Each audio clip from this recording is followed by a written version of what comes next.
I will be blunt. New York City is facing a serious fiscal crisis. There is a massive fiscal deficit in our city's budget to the tune of at least $12 billion. We did not arrive at this place by accident. This crisis has a name and a chief architect. In the words of the Jackson 5, it's as easy as ABC. This is the Adams budget crisis. Welcome to New York One's Off Topic on Politics. I'm New York One's investigative reporter, Courtney Gross. This week, Mayor Zohran Mamdani painted a dire fiscal picture for New York City, saying the city is facing a $12 billion budget deficit over the next 2 years. Who did he blame? Well, former Mayor Eric Adams. We are going to break down all the numbers for you and explain what this might mean for his ambitious agenda. And then, this week, a federal judge finally named the remediation manager for Rikers Island, Nicholas Demel, formerly of the Vermont Department of Corrections. We will discuss what that could mean for the future of the city's jails. And joining me for this discussion is our Bobby Cuza. Courtney, this is like your Super Bowl. The budget the Rikers? remediation manager for Rikers, also known as a federal receiver, right? Yes, That's what people have been exactly. calling it. Yeah. I was actually supposed to be home that day. Oh, I was going to bring this up. Okay. I thought you had training Courtney, I thought had training on Tuesday for video editing. Yeah. And then I saw this story and I'm like, there's no way they're going to hold Courtney back. She's getting in there. I texted, like, because I got the release or got the heads up from legal aid that this was happening, who has been fighting this case. And I don't want to go too deep into it because we haven't gotten there yet. And this is part 2. But I'll just say that I got the release and then just texted Bob, our, boss here, and was like, coming in, I'll be there. I'm leaving in 15. So I didn't even get a chance for him to be like, it's okay, I'll assign it to somebody else. Courtney cannot be stopped when it comes to Rikers Island coverage. But anyway, Ayana Harry is also here. Hi, how are you? Very happy you guys are here. Ayana Harry was at this. Let's start into part 1, actually. The budget. Forget about Rikers for a second. We'll talk about that later. This announcement was not necessarily surprising from Mayor Zohran Mamdani. We had heard from this new city controller, Mark Levine, just a few weeks ago that there was this looming budget deficit. And Mamdani has acknowledged it. Like much of what he said during his big budget announcement, he said before. Yeah. But it felt like it came with so much more alarm. I mean, he called it the ABCs. Which the Adams budget stands crisis. for Adams budget crisis. He started talking about the Jackson 5 and Yeah, I wasn't sure where that was going when he first said it, but I was surprised by the tone. I mean, we all knew, especially like yesterday morning leading up to it, that it was going to be about the budget, and he was probably going to call for taxing the rich, which he's been doing throughout. But I didn't expect him to come out like guns blazing at Eric Adams, like right from the top. I feel like the first 5 minutes of the address were just blaming Eric Adams and his negligence and for, lying about the city's finances and on and on and on. So it was both to the point of this announcement, I think, was both to raise the alarms about this budget gap and to make the pitch for higher taxes on the wealthy, but also to assign blame. Right? I mean, so much of it was about Eric Adams and about Andrew Cuomo. Governor Cuomo, former Governor Cuomo, and how he had exacerbated this imbalance between the city and the state, and the city sending more money to Albany than it gets back. So that was the focus of it as much as anything else. Yeah, no, I definitely agree. I mean, there weren't a lot of details, and that was a little bit of the frustrating part of the press conference, is that we kept asking the mayor, okay, so what, and he did give some information. For example, he said that, the city was underfunding services that New Yorkers rely on, like housing vouchers, shelter, special education services. So those are some of the areas that Mamdani said, look, the Adams administration is saying it was going to cost one thing, and when in reality it was costing much more. By a lot. like with housing vouchers, it was like $800 or $900 million more. The actual cost was $800 or $900 million more than he had budgeted, right? Yeah. So there was, but Mamdani didn't mention that number during the press conference. I don't think he mentioned the number during the press conference. He put up the slides. Yeah. I actually just pulled up the PowerPoint. He had like the PowerPoint They slides. probably can't see this, but video, maybe you can see it. The Adams budget crisis is a whole PowerPoint. Yeah. Which doesn't, like Ayana was saying, it doesn't have specific numbers. It just talks about how Mayor Adams severely underestimated the budget gaps.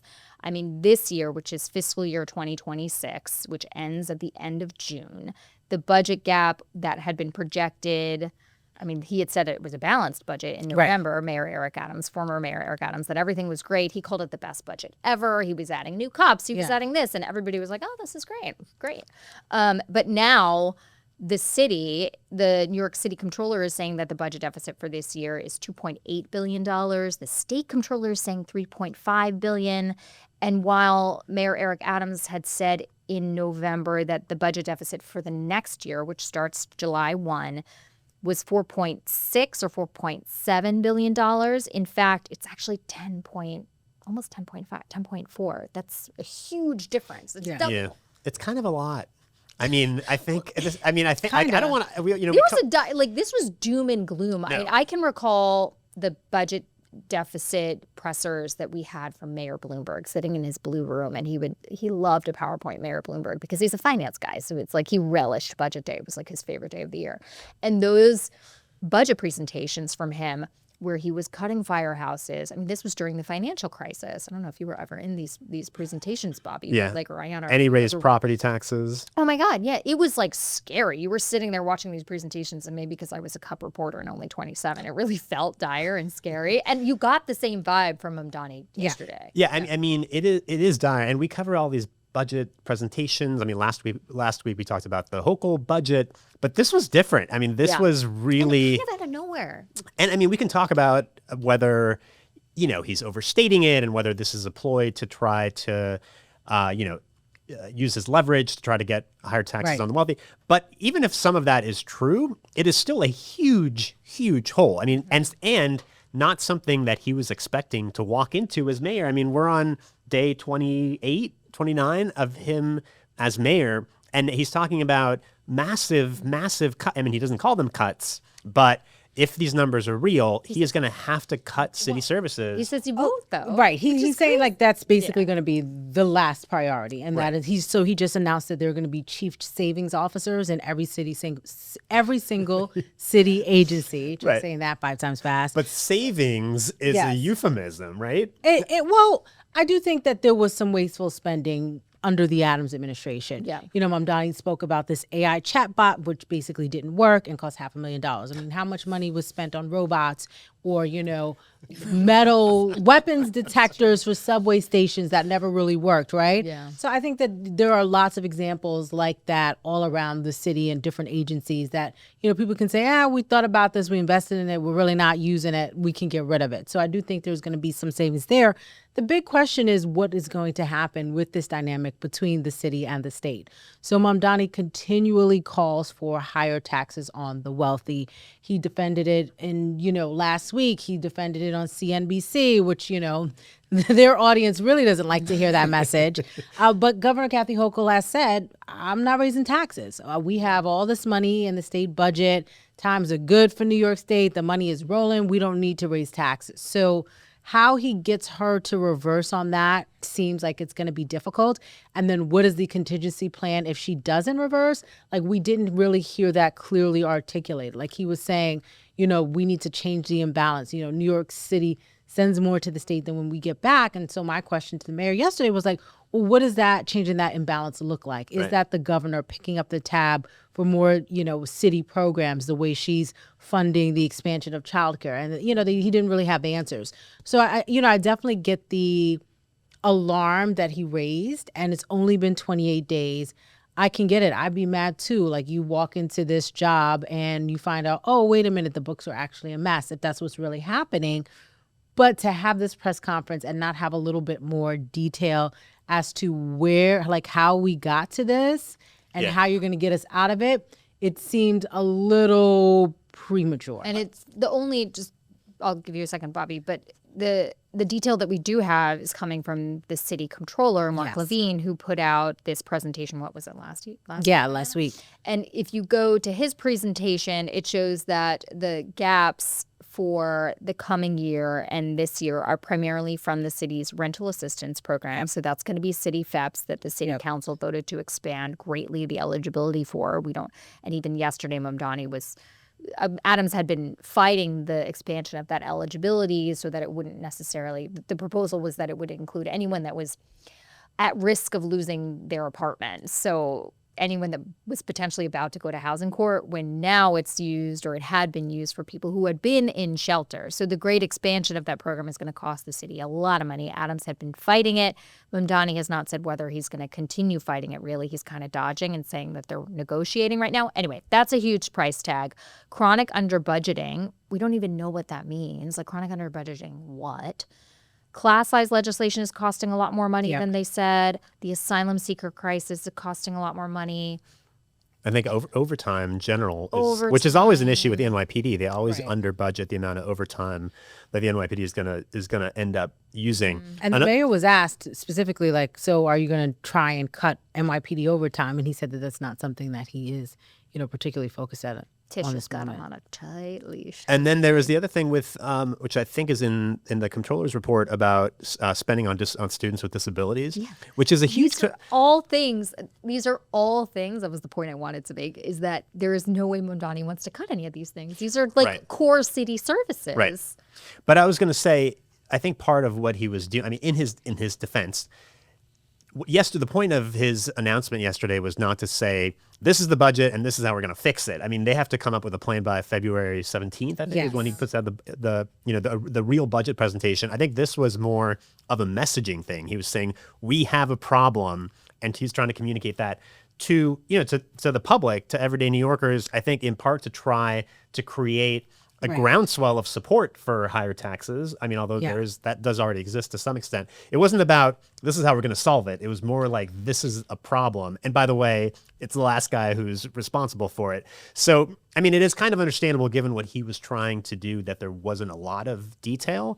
But it did seem like when he was pressed by reporters about, like, what is this, the fact that he wouldn't even acknowledge the possibility that there was going to have to be cuts just made it seem kind of ridiculous, right? I mean, he keeps talking about savings and efficiencies, but won't say anything. I mean, the one example he brought up was the AI chatbot that Eric Adams created, and that's like $500,000. Yeah, which a lot of people earned $500,000. He said $500,000. And I actually I brought up the calculator on my phone, and I was like, what percentage is that of the $12 billion budget gap? And you'd have to find 24,000 more examples of the AI chatbot in order to reach the level of savings. So I mean, yes, there is a lot of inefficiencies, I think, in the existing city budget, but you can't just get there. And then the question is, I mean, the budget gap that Eric Adams faced was smaller, and he was cutting library service. Yeah. And he was cutting, these were cuts to the bone of city services. People felt them, and that's the one reason why his poll numbers started plummeting. Exactly, right. Back in 2022, right? Yeah. So $12 billion is more than just trimming fat. Like, you are getting down into bone. And Mamdani insists that he's not going to fix this on the back of working people, right? So that would make you think that any of these services, like the ones you just mentioned, are not on the table, right? We're not going to see firehouses closed or library cuts or parks.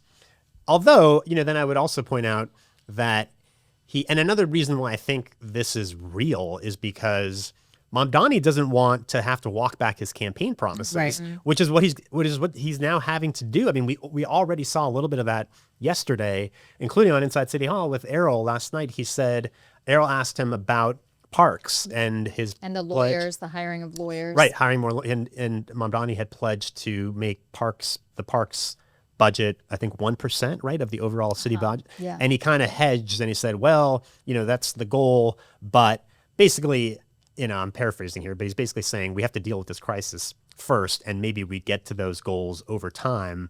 But he can't go up to Albany and ask for money for free buses right now when he's facing the possibility of having to make cut services on the city level. So I think this really forces him to put his big campaign promises kind of on the shelf to some degree. So he didn't say that. He didn't say that. I mean, I do think, like, going back to who the audience was, I think in addition to everyday New Yorkers, part of the audience was also state lawmakers, right? He is going to be going up to Albany very, very soon. And so I'm sure he wants all of the New York City, state representatives, the state senators to be on board with him in fighting for more for the city. And then I think also this brings up a very real broader conversation that's going to have to be had in New York City and probably between the council and the mayor and just New Yorkers overall. It's like there's so many programs that seem like they are really for the good of New Yorkers, right? Like housing vouchers. Like, we know if somebody has to go into the shelter system before you can get a voucher to get housing, like that's so disruptive to a person's life, right? Yeah. I mean, for so many different reasons.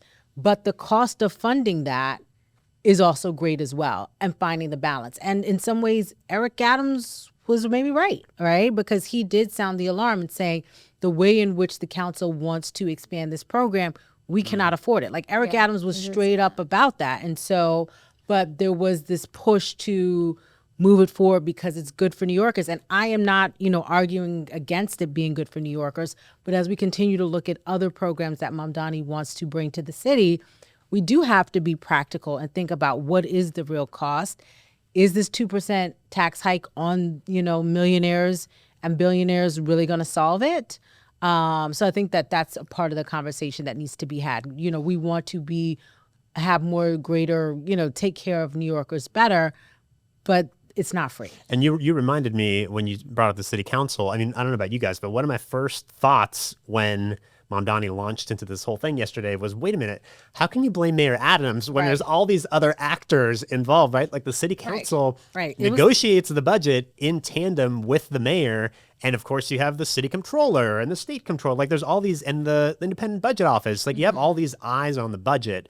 So if there was like huge problems with budgeting, that's not just on the mayor, right? I mean, that has to be the failure of a lot of different parties, and he wasn't mentioning any of them yesterday. Including Brad Lander, who's now he's supporting his run for Congress. But to me, I don't think Mamdani has rectified or come to terms with the fact that his agenda, I don't want to say it's a non-starter now, but if you have to go up to Albany and beg and, ring the tin cup just to get funding to close the budget gap, I mean, there's no way that we're going to see this universal childcare program within the next couple of years or these free buses. I just don't think that it's possible. And he hasn't necessarily said that outright, which makes me, as the skeptic, jaded person in me, say, well, is this budget deficit real? Is all of this real, or is this just to try to get more money from the state? I found it convenient that the money that he talked about trying to get from the state, because of this inequity, the idea that the New York City sends more money up to Albany than it gets back, was $8 billion, which is one of the estimates for all of the programs that he needs. I'm like, this is kind of I thought it was more than that. Wasn't it more? 8 to 10. Yeah. Initially, the estimate for his programs was $8 billion, I think, during the campaign. And then I've seen more recent estimates, upwards of $10 billion. So, But then when Hochul had, by the way, had this like campaign rally yesterday, right around the same time that the mayor was giving this budget presentation. So she was asked about it. And she kind of like waved away this idea that the mayor was now pressuring her to increase taxes. She said it's not a news flash that he wants to raise taxes. He's been talking about this. But then there was one quote that I thought was interesting when she was talking about this disparity with the city not getting its fair share. She said, I understand the needs are great in this city. I've already said the budget process is nowhere near done yet, and we'll look at our resources, look at the city's resources. We're going to help them figure it out. Yeah, she's going to bail them out. It seems like she's leaving the door open for some. Yeah. She's going to do something, but it's not going to be $12 billion. We have been investing heavily in the city of New York. I've invested $25 billion more, 33.5% increase, just in the 4 years I've been governor, into the city of New York, because the needs are great and I want to be helpful. So we're going to continue a strong partnership heading into our budget process as well, knowing that this is early for their team. They're literally just getting under the hood. They didn't have access to a lot of information until just a few weeks ago. So let's let them have time to sort it out more, work with us, build the trust, and we'll get to the right place. Maybe it's like a few $100 million, but I think she is going to, and this is where the relationship between Mamdani and Hochul comes in. I mean, they have a very mutually beneficial political partnership. and it doesn't benefit either of them to be warring with each other. So he's got to figure out a way to pressure her without antagonizing her or alienating her in some way. And so I think that she is also incentivized to like come up with some solution or at least some way to help the city. But I don't think there's any way it can be taxes on the rich, right? There's no way she's going to raise income taxes on the, top 1% or 2% or whatever 1%. The proposal is in an election year when she's already been so adamant that she won't do it. She's not going to go back on it in the next 4 months. And she's faced tons of pressure. I mean, I think back to the Mamdani campaign rally in Forest Hills when she's standing on the stage and everyone's chanting tax the rich. Same thing on Inauguration Day, right? She's up there, she's sitting there. She wasn't at the podium, but I mean, she clearly hears that. And there was Siena College polling which showed, I don't have the number in front of me, but I think it was above 50%. It was a healthy number of people throughout New York State thought that it was a good idea to tax the rich, although that was specifically to help pay for universal child care. But broadly, New Yorkers are supported, right? But that's because they're not rich. And the state is flush with cash. I mean, she was saying that she has $17 billion in unexpected revenue, which is also confounding to me that the state is flush with all of this money and then the city is in dire fiscal straits. Maybe everybody just needs better accountants. I don't know. And the mayor did say, he was asked, what about Wall Street bonuses and all these revenues that are going to come in that came in higher than expected for the state? Couldn't that help? Yeah. And he said, he kind of more or less said yes, but we're it's watching not it, but it's not going to fix. Yeah. But still, it's $12 billion is a lot of money. Just the last thing we should, give. I was going to say credence, but I'm not going to say that. We should at least talk about the reaction from former Mayor Eric Adams. He did tweet out something. We have a statement from his spokesperson, but I'll read a little bit of what he tweeted out. He said, Mayor Mamdani. He took this well. Oh, yeah, of course. Mayor Mamdani promised, this is his tweet, or X, whatever it's called. Mayor Mamdani promised a laundry list of free giveaways to buy votes with no plan to pay for them. Now that the math doesn't work, instead of owning the fact that he has misled New Yorkers, he's blaming me. Let's be clear. I left him over $8 billion in reserves. This is the same Mamdani who spent years attacking me for not spending enough during the migrant crisis. Why can't we use the reserves, by the way? Isn't this aren't the reserves for a crisis? But it's not this the crisis? Smart to spend down and draw down all. But then, when do you use the reserves? I never understood when we use the reserves. Crisis, but I mean, it's not a crisis. Yeah. What if Wall Street takes it down? The crisis is like COVID, right? The crisis 9/11. is the Great Recession. Yeah. The crisis is not. In my opinion. We did our numbers wrong. Oops. And it's also that's also a one shot, right? You can't. You can't sustain that on a yearly basis. Expenses. Right. Okay, we're going to leave the budget discussion there. We hope that was illuminating for you. When we get back, we are going to discuss what's happening on Rikers Island. The last time I went to Rikers Island, a colleague of mine was there with me, and an incarcerated New Yorker tried to take their own life in front of her. That's what we are talking about when we think about the despair on that island. We have to do everything we can to close Rikers, and I think that this is one pathway towards that. This week, federal judge Laura Taylor Swain selected Mick Demmel, who is the former commissioner of the Vermont Department of Corrections, as Rikers' new remediation manager. We had been long waiting for her decision on this. Bobby. Don't look at me. You're the expert on it. Can I lead this part? Can you? I mean, I didn't want to just go on a rant. Let's discuss this. Ayana knows a lot about Rikers too. Well, I think the interesting part about it, first of all, it almost goes without saying, Rikers is a disaster, right? This is I think probably maybe not even recognized by the average person. This is the biggest failure of city government that exists. Rikers is completely dysfunctional. Yeah. And I have had to, when Courtney was off on maternity leave, I had to cover all the Rikers stories. And I remember reading these hundreds of pages long reports from the Federal Monitor who was, investigating Rikers. And it's just horrifying, the things that happen inside of Rikers. So the fact that there's now finally a Federal Monitor being put in place. Federal receiver. Yeah. But we're not really calling him receiver, but that's semantics. I feel whatever, what's the best way to refer to him? The new boss? I called him the person in charge of much of Rikers Island, the new leader of Rikers Island. The way this is set up is it's still going to be there's still going to be a commissioner. Like Right. the federal judge is having this remediation manager who's going to be in charge of anything to do with this years-long lawsuit called Nunez. And parts of that lawsuit, it was initially brought in 2015 or so. And the U.S. Attorney's Office signed on as well. It was brought by legal aid in the U.S. Attorney's Office, and it found the settlement was what installed the federal monitor a decade ago, to monitor what's happening on Rikers Island. But it basically found that there was, unsustainable and excessive use of force and violence, and it was a chaotic and disastrous, awful place, to sum it up. Yeah. That's not actually what it said, but you know what I mean. No, I mean, that's actually like literally Actually kind of putting it what it mildly. did Yeah. So the monitorship lasted 10 years. It didn't make concrete improvements on Rikers Island. The judge took an unprecedented step of creating this remediation manager position, which will oversee anything to do with the lawsuit.